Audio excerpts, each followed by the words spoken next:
Welcome to the Ren and Dean show, podcast, show, whatever it is. It just sounded better than Dean and Ren. Let's start there. But we're starting something new. So hi, my name is Ren. I'm Dean. Unfortunately. Welcome to my show.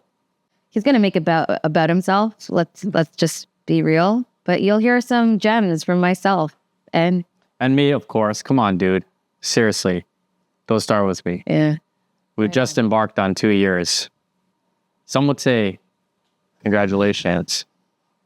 And others? And others, like me, would say, I'm still alive. That's actually a fair point. Blessed to be around you.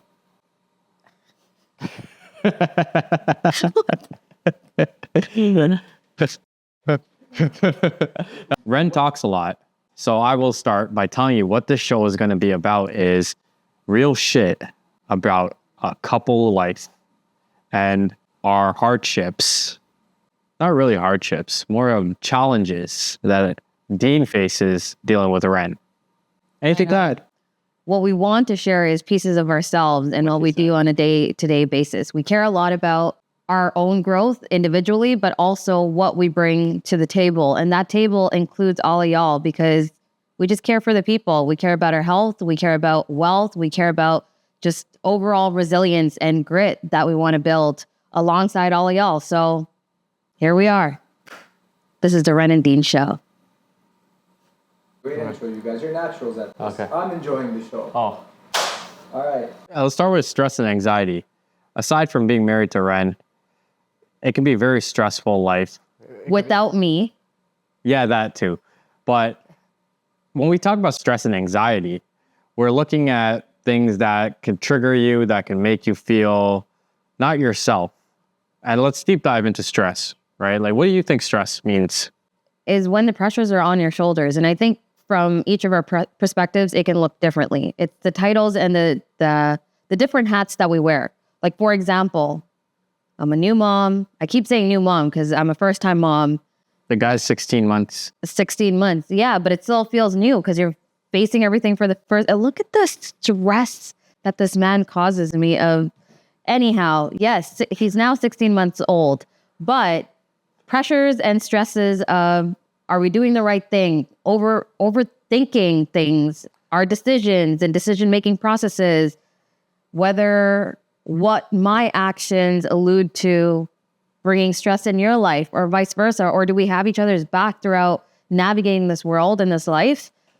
I think it really comes down to the different kind of expectations we have per hat that we wear because we're not just one thing. That's definitely true, right? Stress can come in many forms. It could be through work, could be through marriage, even though I love my wife.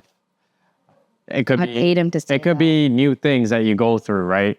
Stress is what it means to you is going to be different for everyone. It's not always going to be the same thing. So in this podcast, we're going to help you talk about and deal with your stress as well as anxiety. For example, stress shows up differently. Like for you, I feel like you need your own space. Like he shuts down, he'll have an outburst, but I'll shut down. And for me, when I get stressed out, I think I get overworked. I need to talk about it right now. I need a solution because I want to get this dealt with.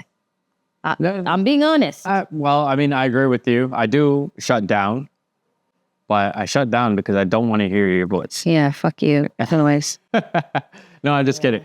I mean, stress, like Ren mentioned, comes from all over the place. And how do you deal with it? Let's actually dive into that because let's talk about the newness because you're a new father. You're making me anxious here. I'm getting anxiety. Okay, well, what can we do about that? Did you want a hug? Did you want our puppy? It's a pet therapy. Okay, so how we deal with stress. So for me, it's more of, like Ren mentioned, I do isolate myself, but I have my own safe space to be able to go in, to be able to kind of decompress or go for a walk even. I love to go for a walk. I just need my own time to be able to get out of the house because I work from home. And working from home is a job in itself. Like being able to maneuver that commute from upstairs to downstairs or vice versa, it's freaking terrible. But it's the price I pay, right? So that being said, like having to work from home, you got to deal with work people, then you got to deal with your family. And I'm not saying my family is a stressor, but I do need that space and I need that separation. So going for a walk definitely helps to get out of the house, to be able to like see different people or just meet other dogs. Going to the gym. Those are things You that know what I heard and what you just said? What? You just called yourself a dog to meet other dogs. Right on. I always thought so. I always thought that, but no, but you know what I mean. Like meeting other pet owners, like you get to network with other people outside of your inside your circle at home. And when it comes to like our relationship, like we both work from home, so it's like we're basically together 24/7. which can be a blessing and a curse. What is your stressing matters, or what triggers a stress or anxiety point? That's actually a really good question, and I'm starting to think about like, well, I get stressed when things don't go my way. Control freak. I feel like that's because I have expectations of myself, Ego and and pride. yes, I have ego and pride, and It's a brown man. I look at it as like everything I do should be perfect. But then we go down this whole rabbit hole of what is perfect. And maybe that's another topic that we'll talk about later on. As a man, like the stress gets to me when it's like life hits you. When you have those bills you got to pay, the car payments, the... Is it just financial though? So let me ask you this, because I think we hear this. It's a very common response when, you know, men... No, because let's specify it though, because I think we hear it a lot, but let's actually dig deeper. I was writing some points out here. So that's, but all I heard was financial burdens or financial No, stressors. but I was going to say also like your health, right? Like how many times have you seen me get on the scale and be like, holy shit, I freaking weigh this much. And it's because... Ladies, I have never seen a man get on a scale and complain about his weight as much as this man has. But it's for my own health, so it's a stressor. And you stress me out. Overall, this is all an umbrella of mental health. It's how we see, which is why I asked you that question. I think from a spreadsheet standpoint, we could actually see, okay, seeing the debt in someone's bank account is causing them stress. Like this is understandable of why someone's stressed out, because they're penny pinching at this point. Makes sense. Just But what about the things that you don't see? The things around, when you wake up in the morning, we've gone through this as a couple, as to like the first thing you do, especially when you're married, you're laying in the same bed. The first thing you do is gravitate towards your phone, when that used to be our thing when we were living in separate homes, where it's like, good morning. You were the first thing, or I was the first thing you thought about, vice versa. But then when we're here, it's almost like the phone versus the human right beside us. And we've talked through that, worked through that, in order to say that, we also have a child who co-sleeps with us. And he's reminded us of, hey, you wake up in the morning and you're grateful for what you have, and not give the impression of like, I don't see you versus I see you. Yeah, and then to that point, if you're gravitating to the phone, it symbolizes that the phone is more interesting than that person next to you, right? And it's the same concept with a child. If a child is coming to grab your phone and not want to spend time with you, clearly you're not interesting enough. It's a hard truth. And relating that back to anxiety and how that shows up, I think that's like, it's a trickled effect of stress after stress, and not like holding that in within you, that ends up showing up as anxiety. And anxiety can show up in so many different ways. The deal with Dean's bullshit is, first, I express it openly to him. Like, I let it out. I let it go. I rip him a new one, because I believe he needs to know what he's caused me. And if I don't share it with him openly, he's never going to know. He's no mind reader. So the way that I do it, one, is express it outwardly directly to him. I'm not a beat around the bush or cry to my mom and be like, oh, Just Dean shit, life sick too. I'm very direct. I'm confrontational as it gets. And She's very heads-on with things like that. Yeah. Like she will tackle the problem right then and there. Even though she doesn't have the answer, It may be the most expensive answer, but it will get done. I don't know which one you're referring to. I'm just talking in general, right? Like there's a lot. Head on. She heads on problem, does not care about other solutions. Just goes, figures out how to solve it. Done.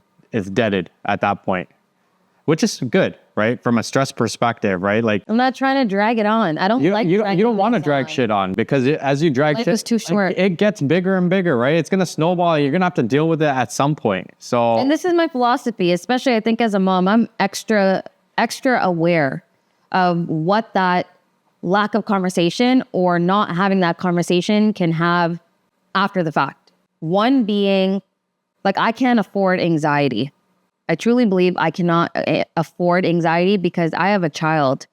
In a world that we live in, I'm not trying to add to more anxious people and people that are like walking on eggshells. I'm not trying to add to that crowd. I need to be truthful, honest, act with integrity because I've got to do that for my little guy, but I also have to do it for this guy right here.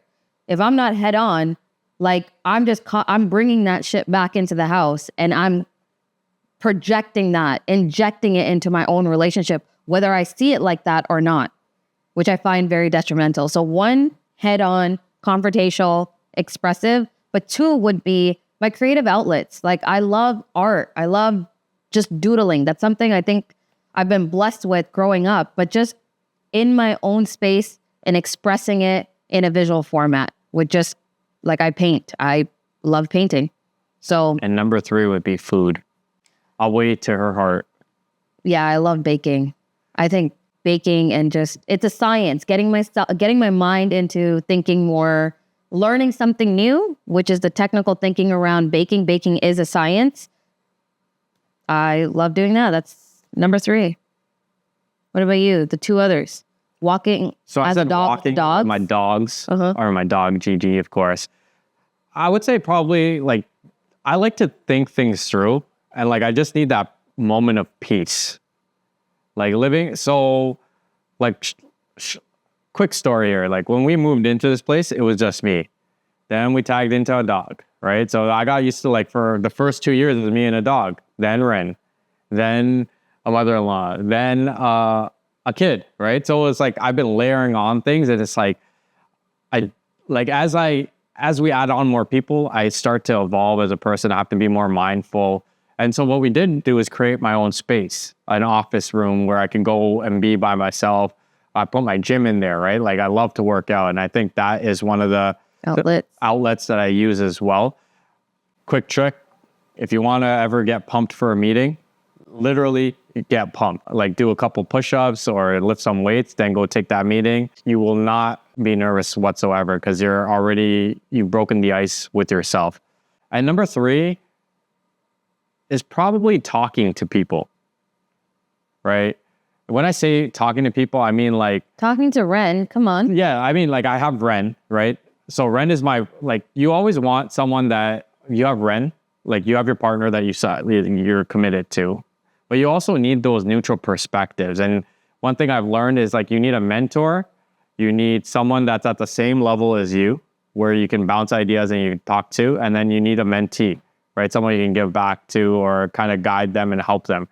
But all 3 will give you different perspectives, and they will give you a way to like figure it out. And I like to take tidbits from each person I talk to. I'm not sharing our personal problems or anything like that, but it's like, hey, like, how would you handle this situation at work? Or like, hey, this came up in father, like with Camden, like, hey, like, what do you think in this sense? Like, or like, how did you handle it back then? Right. And like kind of take that information and kind of like pull the things that you need and like, hey, maybe this is something I should try. Like maybe this is, hey, I'm really good at this. Let me try this and let's see how that works out.